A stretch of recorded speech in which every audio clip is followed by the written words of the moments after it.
c'est en train de s'effondrer. Maintenant. Donald Trump vient de subir la défaite juridique la plus humiliante de toute sa carrière politique. Et la panique est totale, visible, désordonnée, presque hystérique. La Cour suprême des États-Unis a anéanti son régime de tarifs mondiaux. Illégal, abusif, inconstitutionnel dans son application. Le cœur de sa posture économique vient d'être déclaré invalide. Et ce que nous voyons à l'écran, sur Fox News, ce n'est pas du contrôle. C'est un effondrement narratif en temps réel. Les animateurs du régime MAGA attaquent les juges. Ils parlent de complot. Ils insinuent des influences étrangères. Ils oscillent entre rage et magical thinking grotesque, affirmant que ces tarifs illégaux étaient un triomphe économique, tout en dénonçant la décision comme une catastrophe nationale. Pourquoi une telle hystérie? Parce que cette décision ouvre la porte à des remboursements massifs, jusqu'à 175 milliards de dollars pour des taxes imposées illégalement aux entreprises américaines, aux petites sociétés, aux consommateurs. C'est un cauchemar budgétaire. C'est une bombe politique à retardement à l'approche des élections. Trump avait promis domination. Il avait promis qu'il pouvait taxer le monde entier d'un simple décret. Il jurait que la loi lui donnait ce pouvoir. La Cour suprême vient de lui dire non. Et au lieu d'accepter cette réalité, il organise une conférence de presse dérangée. Il menace de nouveaux embargos. Il supprime des exemptions douanières pour punir les familles américaines. Il annonce d'autres taxes unilatérales. Il promet des chèques de remboursement qu'il n'a jamais l'intention d'envoyer. Ce n'est pas du leadership. Ce n'est pas de la stratégie. C'est la panique d'un pouvoir autoritaire confronté à la limite de la loi. Et quand la loi commence à gagner, la chute commence aussi. Ce soir, nous allons sortir les preuves, une par une. Maintenant que la panique est visible, revenons en arrière. Parce que Trump et ses alliés nous ont raconté une histoire très différente il y a encore quelques semaines. Ils affirmaient que tout était légal, que tout était stratégique, que les tarifs mondiaux imposés sous l'IEEPA, une loi de 1977 sur les pouvoirs d'urgence économique, étaient parfaitement justifiés. Trump répétait que l'énorme déficit commercial constituait une « urgence nationale ». Stephen Miller affirmait que les tarifs faisaient baisser l'inflation. Les animateurs de Fox présentaient cela comme un coup de génie géopolitique. Très bien. Regardons ce qu'ils ont réellement dit. Le représentant au commerce, Jameson Greer, est interrogé. « Regrettez-vous d'avoir utilisé cette loi d'urgence alors que d'autres textes existaient? » Sa réponse est claire. Non, aucun regret. Il explique que le président voulait agir rapidement, agir avec flexibilité, répondre à une prétendue urgence laissée par l'administration précédente. Donc, soyons précis. Il savait qu'il existait d'autres outils juridiques. Il savait que ces outils passaient par le Congrès. Mais ils ont choisi l'option la plus rapide, la plus agressive, la plus juridiquement fragile. Pourquoi? Parce que cela permettait d'imposer des tarifs mondiaux immédiatement, sans débat parlementaire. C'est là que le gaslighting commence. Quand la Cour suprême invalide cette manœuvre, Fox News change de ton. Soudainement, ce n'est plus seulement légal, c'est un piège stratégique brillant. Jesse Waters affirme que les démocrates viennent de tomber dans un piège, car Trump pourra envoyer des chèques de remboursement juste avant les élections de mi-mandat, avec son nom dessus. Sauf que Trump dit simultanément qu'il ne veut pas rembourser. Son secrétaire au Trésor laisse entendre qu'il ne rendra pas l'argent facilement. Alors, quelle est la vérité? Soit ces tarifs étaient une mesure légale solide, soit ils étaient un pari risqué destiné à contourner le Congrès. La Cour suprême vient de trancher. Ce n'était pas légal dans cette application. Et pourtant, au lieu de reconnaître l'erreur, Stephen Miller apparaît à l'antenne et attaque la Cour. Il qualifie la décision de lâche. Il affirme que le président utilisera d'autres sections de loi, 301, 232, 122, 338, pour rétablir et même étendre le régime tarifaire. Remarquez la contradiction. Si l'objectif était de respecter la loi, pourquoi chercher immédiatement un workaround? Pourquoi parler d'embargo complet, de nouvelles restrictions, d'expansion encore plus agressive? Parce que ce n'était jamais uniquement une question économique. C'était une démonstration de pouvoir. Et pendant que Fox tente de minimiser la décision, les chiffres racontent une autre histoire. On nous dit que l'inflation serait tombée à 1,4 %. C'est faux. Ce chiffre correspond à une donnée de croissance du PIB sur un trimestre, pas à l'inflation actuelle. L'inflation dépasse 3 %. La croissance ralentit. Les déficits restent massifs. On nous dit que 270 milliards de dollars générés par les tarifs réduisent la dette nationale. Or, le déficit fédéral dépasse toujours largement 1,7 trillion de dollars sur 12 mois. Les dépenses excèdent les recettes de manière structurelle. Les faits ne soutiennent pas la narration. Et lorsque les faits ne soutiennent pas la narration, la machine de propagande augmente le volume. Greg Gutfeld en vient à insulter à l'antenne. Les animateurs parlent de trous juridiques à exploiter. On suggère que la décision n'est qu'un obstacle temporaire. Ce n'est pas un obstacle, c'est une limite constitutionnelle.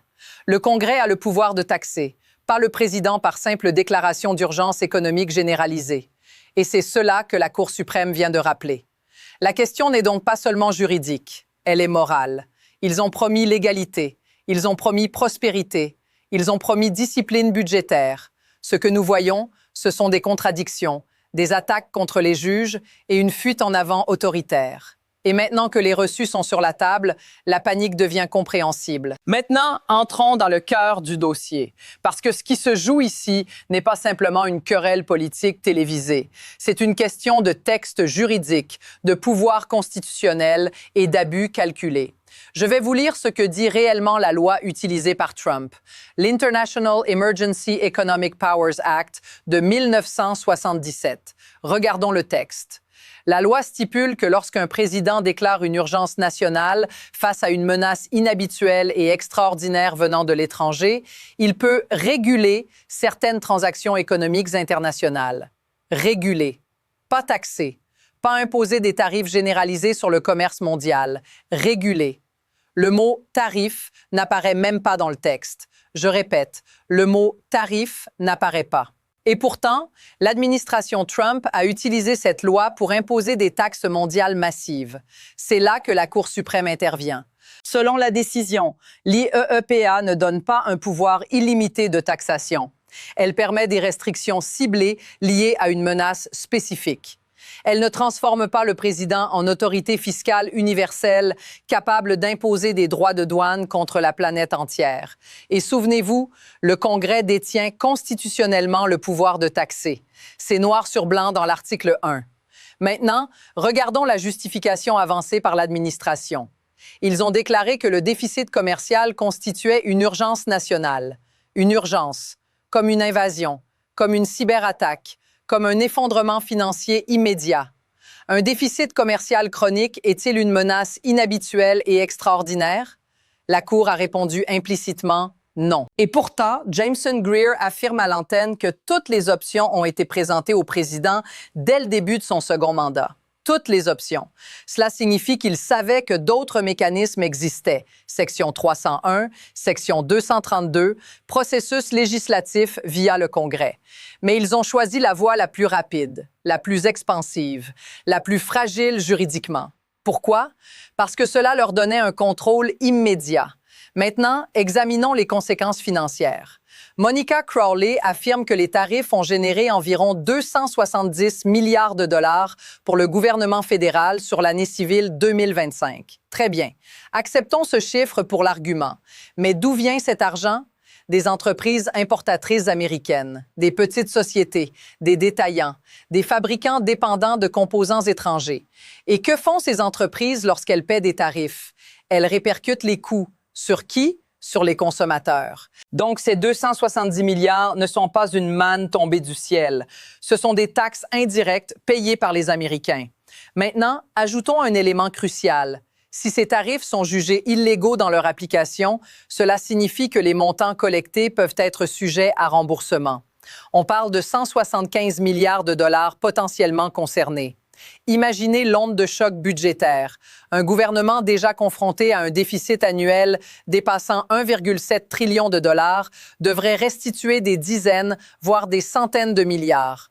Et que fait l'administration en réponse? Au lieu de préparer un mécanisme transparent de remboursement, on entend des déclarations ambiguës. On entend le secrétaire au Trésor suggérer que récupérer cet argent ne sera pas simple. C'est extraordinaire. On impose une taxe sous prétexte d'urgence. La Cour dit que l'application dépasse l'autorité légale. Et la réaction n'est pas « nous corrigerons la situation ». La réaction est « nous trouverons un autre outil pour continuer ».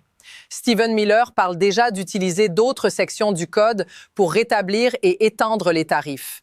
Il évoque même la possibilité d'embargo complet. C'est une escalade. Ce n'est pas un ajustement technique. C'est la démonstration d'une mentalité. Si un outil est bloqué, on en prend un autre. Si une limite constitutionnelle apparaît, on la contourne. Et pendant ce temps, Fox News tente de transformer cette défaite en victoire stratégique. Jesse Waters parle de chèques de remboursement avec le nom de Trump dessus avant les élections. Mais analysons cette idée. Pour envoyer des chèques, il faut reconnaître que l'argent a été perçu. Il faut créer un mécanisme administratif. Il faut déterminer les bénéficiaires, importateurs, consommateurs, petites entreprises plaignantes comme cette société de vêtements de pêche dans l'Utah ou ce magasin de jouets en Pennsylvanie mentionné dans les recours. Ce n'est pas une opération simple. Et surtout, Trump affirme simultanément qu'il n'est pas en train de capituler. Donc, quelle est la cohérence? Soit il respecte la décision et met en place un processus ordonné de restitution, soit il intensifie les mesures pour compenser politiquement la défaite. Ce que nous voyons jusqu'à présent ressemble davantage à la seconde option. Et c'est là que le tableau complet apparaît. Une loi invoquée au-delà de son texte, une urgence contestable, des milliards collectés, une Cour suprême qui rappelle les limites, une réaction agressive plutôt qu'institutionnelle. Ce n'est pas une simple dispute tarifaire. C'est un test des limites du pouvoir exécutif. Et pour la première fois dans ce cycle, la limite vient d'être tracée clairement. Ce qui rend cette défaite encore plus dévastatrice pour Trump, c'est qu'elle ne survient pas dans le vide. Elle s'inscrit dans un schéma de décisions impulsives, de déclarations excessives et de reculs humiliants. Regardez le comportement récent. Conférences de presse décousues, tirades incohérentes, menaces contradictoires. Un jour, il affirme qu'il respecte la décision de la Cour. Le lendemain, il parle d'embargo massif et de nouvelles taxes. Cette oscillation permanente n'est pas un signe de maîtrise, c'est un signe d'instabilité. Et pendant qu'il ranting and raving devant les caméras, l'économie réelle ne suit pas le scénario magique vendu par Fox. On nous parle d'un boom manufacturier. Où est-il? On nous parle d'une inflation maîtrisée. Les prix restent élevés. On nous parle de discipline budgétaire. Le déficit dépasse toujours 1,7 trillion de dollars. C'est du magical thinking économique. Et ce n'est pas la première fois que le modèle se répète. Souvenez-vous des promesses passées. Trump Steaks, disparu. Trump University, fermé sous scandale. Les casinos Trump, faillite répétée. Chaque fois, le même cycle. Annonce grandiose, promesse de domination, effondrement, puis redéfinition de l'échec comme victoire. Aujourd'hui, nous assistons à la version géopolitique de ce schéma. On nous dit que les tarifs ont permis de récupérer le canal de Panama. Faux. On nous dit qu'ils ont ramené le Groenland dans l'orbite américaine. Fantasme. On nous dit que des guerres ont été réglées grâce aux tarifs. Aucune preuve crédible. Pendant ce temps, la réalité internationale évolue. Le Canada renforce ses partenariats transpacifiques et transatlantiques. L'Union européenne conclut des accords stratégiques avec l'Inde. Le bloc BRICS élargit son influence. Les partenaires commerciaux diversifient leurs chaînes d'approvisionnement pour réduire leur dépendance aux États-Unis. Les tarifs massifs n'ont pas isolé les autres pays. Ils ont incité le reste du monde à coopérer sans Washington. C'est stratégique? Non. C'est contre-productif. Ajoutez à cela la dimension électorale. À l'approche des élections de mi-mandat, une décision de la Cour suprême déclarant une action phare illégale n'est pas un détail. C'est un signal. Les électeurs indépendants voient le chaos. Les petites entreprises voient l'incertitude. Les consommateurs voient les prix. Et que fait la machine MAGA? Elle transforme la défaite en complot. Elle attaque les juges. Elle insinue une cabale cachée. Elle refuse toute introspection. C'est le même réflexe que lors des contestations électorales précédentes. Si le résultat ne convient pas, c'est que le système est truqué. Mais ici, il s'agit d'une Cour suprême dont plusieurs membres ont été nommés par des présidents républicains. Ce n'est pas une institution hostile a priori. C'est une institution qui rappelle simplement les limites du texte légal. Et c'est peut-être cela le plus révélateur. Quand même une Cour souvent décrite comme conservatrice trace une ligne, cela signifie que l'argument juridique était particulièrement fragile. Au lieu de corriger le tir, Trump double la mise. Il supprime des exemptions pour les petits achats inférieurs à 800 $. Il menace de nouvelles barrières commerciales. Il parle d'expansion plutôt que d'ajustement. Ce comportement ne renforce pas son image de force. Il expose une dépendance au conflit permanent.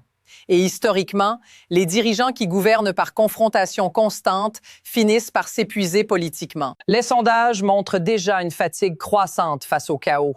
Les électeurs veulent stabilité, prévisibilité, sécurité économique. Pas des embargos annoncés à l'aube et des menaces retirées le soir. Ce moment précis, cette décision de la Cour, pourrait bien marquer un tournant.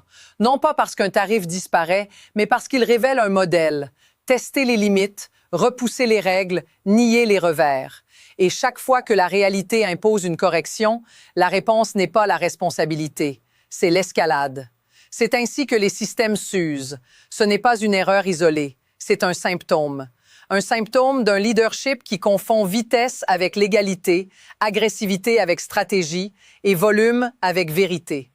Et lorsque les symptômes deviennent chroniques, la conclusion devient inévitable. Ce que nous venons de voir n'est pas simplement une bataille sur des tarifs. C'est la différence entre la loi et l'abus, entre la vérité et la propagande, entre la responsabilité constitutionnelle et le magical thinking autoritaire. La Cour suprême a tracé une ligne claire. Le président ne peut pas transformer une loi d'urgence de 1977 en arme fiscale globale. Le pouvoir de taxer appartient au Congrès. Point final. Et au lieu d'accepter cette limite, nous voyons la panique. Nous voyons l'attaque contre les juges. Nous voyons la tentative de réécrire l'échec en victoire. Mais les faits sont têtus. Les textes juridiques sont clairs. Et les contradictions sont désormais exposées. Ce moment est révélateur, parce qu'il montre que lorsque les institutions fonctionnent, même les dirigeants les plus bruyants ne sont pas au-dessus de la loi. La démocratie ne s'effondre pas d'un coup. Elle s'érode lorsque les abus ne sont pas dénoncés. Alors si vous voulez continuer à voir ce type d'analyse factuelle, directe, sans filtre, abonnez-vous. Partagez cette vidéo. Soutenez les médias indépendants qui refusent la propagande et qui montrent les preuves. La vérité n'est pas bruyante, mais elle est puissante. Et ce combat continue.